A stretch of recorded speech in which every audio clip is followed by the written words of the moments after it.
तो दोस्तों आप सभी का आपके अपने YouTube चैनल में फ्यूचर टू यू अकेडमी में। और आज आप सभी के लिए जो टॉपिक लेके आए हैं वो है आपका जो टॉपिक है वो है industrial pollution and environmental degradation. जैसा कि आपको पता है ये आपका ज्योग्राफी सीरीज चल रही है और ज्योग्राफी सीरीज में आपका एनसीईआरटी सीरीज चला रहे हैं हम। और एनसीईआरटी में आपका एक चैप्टर है क्लास 10th की मैन्युफैक्चरिंग इंडस्ट्री, उसी का एक टॉपिक है industrial pollution and environmental degradation. अब इंडस्ट्रीज की वजह से क्या पोल्यूशन, कौन कौन से पोल्यूशंस होते हैं और उसके एनवायरमेंट पर क्या क्या प्रभाव पड़ते हैं, इन सब चीज़ों को हम जानेंगे। देखिए, अब इसमें जो इंडस्ट्रीज से जो पोल्यूशंस होते हैं वो चार तरीके के पोल्यूशंस होते हैं। एक आपका एयर पोल्यूशन होता है, दूसरा आपका वाटर पोल्यूशन होता है, तीसरा लैंड पोल्यूशन, चौथा नॉइज पोल्यूशन होता है। इन सब के बारे में हम देखेंगे। The polluting industries also include thermal power plant. In polluting industries में एक थर्मल पावर प्लांट भी होता है। पहला हम पढ़ते हैं एयर पोल्यूशन।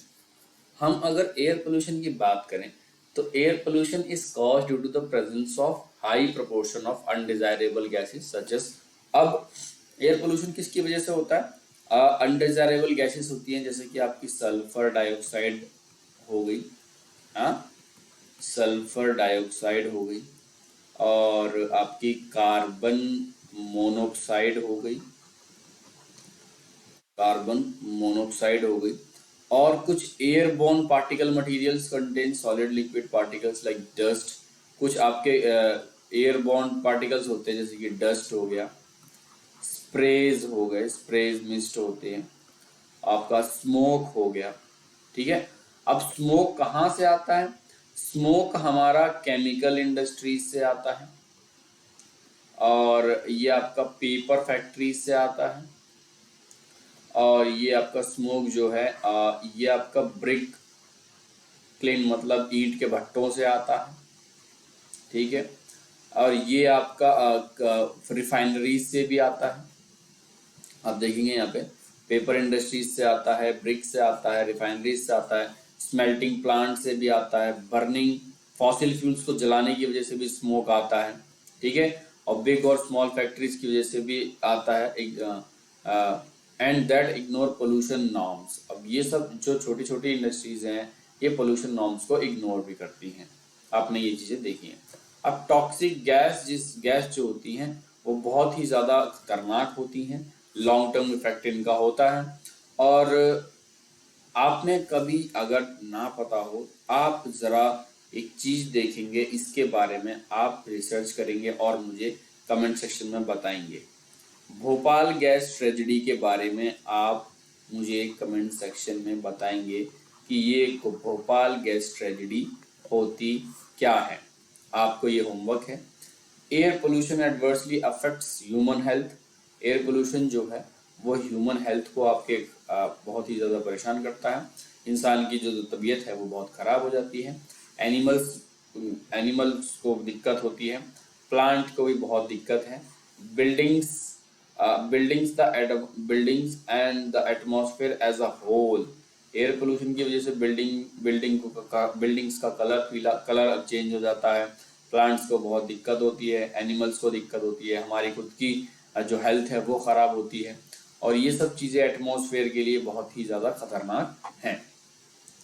फिर हम वाटर पोल्यूशन की अगर हम बात करें तो वाटर पोल्यूशन जो है आपका, इसमें दो तरीके का पोल्यूशन आपको दोनों इंडस्ट्रीज जो हैं आपकी, मैंने आपको बताया था, एक होती है ऑर्गेनिक इंडस्ट्री और दूसरी आपकी होती है इनऑर्गेनिक इंडस्ट्री।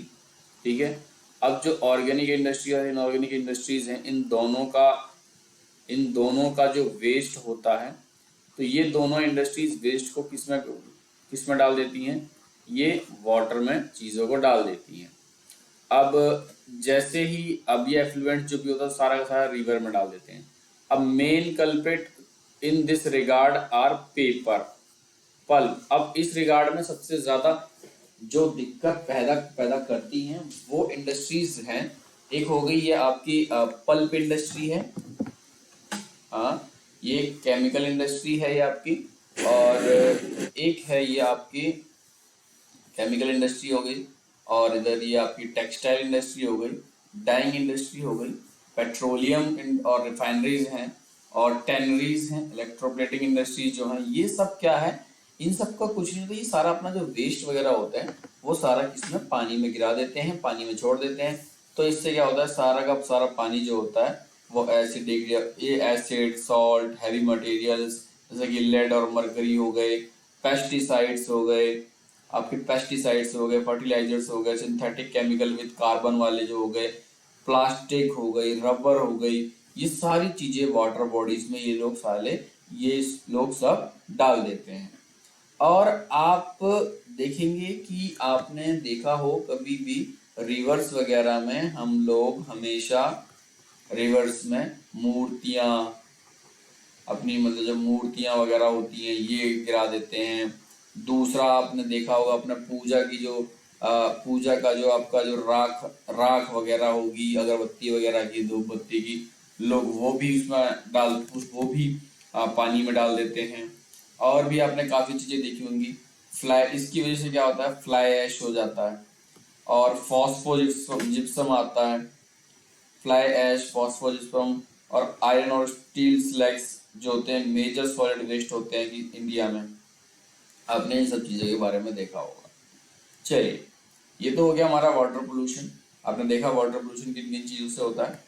फिर आपका आ गया थर्मल पोल्यूशन।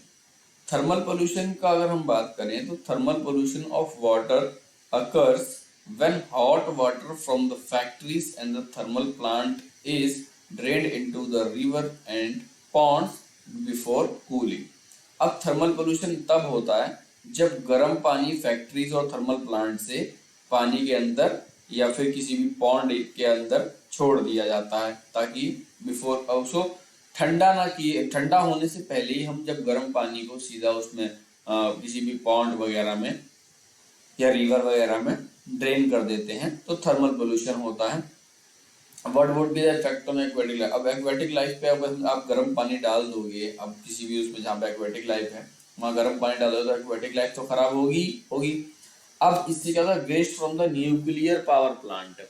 अब न्यूक्लियर पावर प्लांट का जो वेस्ट होता है वो भी आप डाल देते हैं, इसको भी थर्मल पोल्यूशन कहते हैं।